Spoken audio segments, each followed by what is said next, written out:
bon man je pense que j'étais prêt psychologiquement. maa ngi gënoon pare gars yi.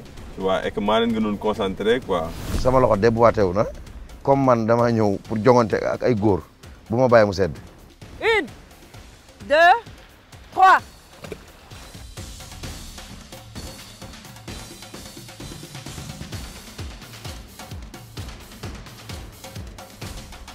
à un moment mënutuñu toog si challenge 50 000 25 000 kon duñ fi jóge. parce que nit daal li nga gañe nag ci yem waaye yëkkatiwaat 50 000 jàmbur loolu dagg xol dëgg la.